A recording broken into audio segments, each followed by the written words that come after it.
Assalamualaikum warahmatullahi wabarakatuh.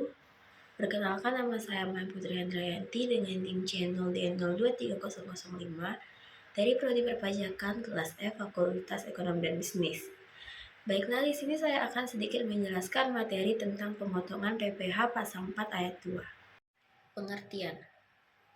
Pajak penghasilan atau PPh 4 ayat 2 adalah pemotongan atas penghasilan yang dibayarkan sehubungan dengan jasa tertentu dan sumber tertentu seperti jasa konstruksi, sewa tanah atau bangunan, pengalihan hak atas tanah atau bangunan, hadiah undian, dan lainnya.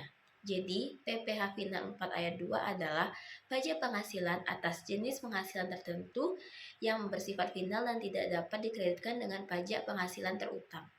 Objek pajak penghasilan pasal 4 ayat 2 dikenakan pada penghasilan atau pendapatan tertentu yang diantaranya berupa 1.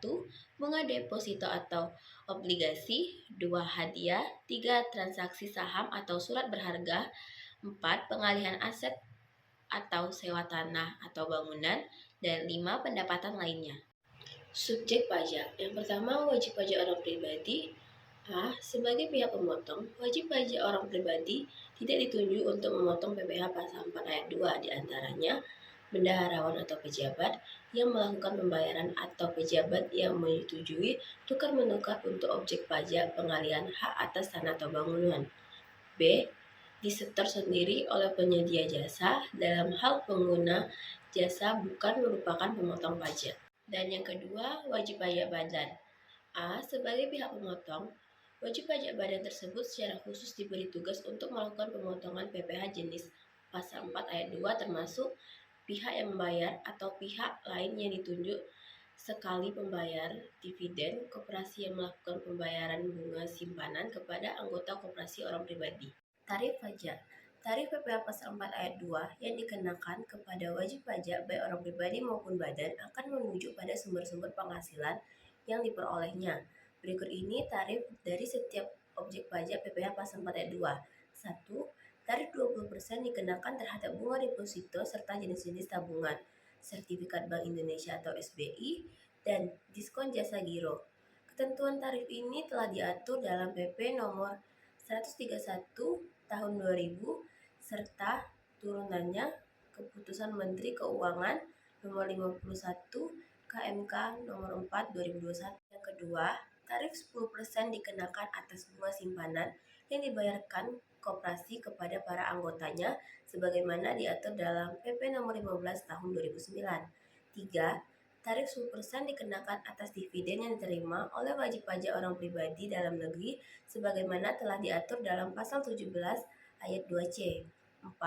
Sewa atas tanah dan atau bangunan, tarifnya adalah 10% seperti yang telah diatur PP nomor 29 tahun 1996 dan juga turunannya PP nomor 5 tahun 2002. 5. Tarif 0 sampai 20% dikenakan terhadap bunga dari kewajiban sebagaimana dirinci dalam PP nomor 16 tahun 2009. Nomor 6. Tarif ojek PPh pasal 4 ayat 2 25% dikenakan atas hadiah, lotre atau undian sebagaimana diatur dalam PP nomor 132 tahun 2000. Yang nomor 7 ada transaksi penjualan saham pendiri dan saham bukan pendiri atau non-founder. Tarifnya masing-masing adalah 0,5% dan 0,1%. Ketentuan ini seperti yang tercantum dalam PP nomor 14 tahun 1997. Yang ke-8 adalah pengalihan hak atas tanah dan atau bangunan.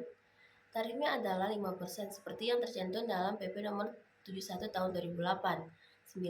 Transaksi dari penjualan saham atau pengalihan ibu kota mitra perusahaan yang telah diterima oleh modal usaha.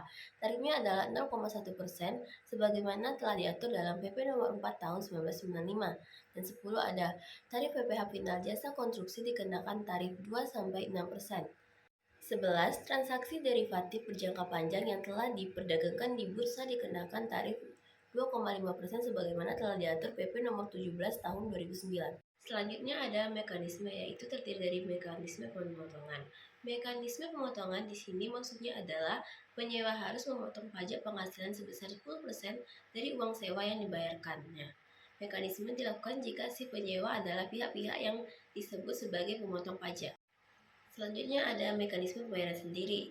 yaitu mekanisme pembayaran sendiri adalah mekanisme di mana pajak final sebesar 10% dari uang sewa dibayarkan sendiri oleh pemilik tanah atau bangunan.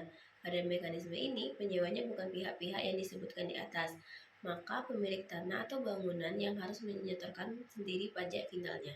Pengecualian, menurut aturan dari Kementerian Keuangan nomor 231/PMK 03/2019, pemerintah tidak akan mengurangi pajak penghasilan pasal 4 ayat 2 atas beberapa jenis transaksi berikut. A. Pembayaran atau pengakuan utang sewa tanah dan atau bangunan kepada penyedia layanan penginapan beserta fasilitasnya. B.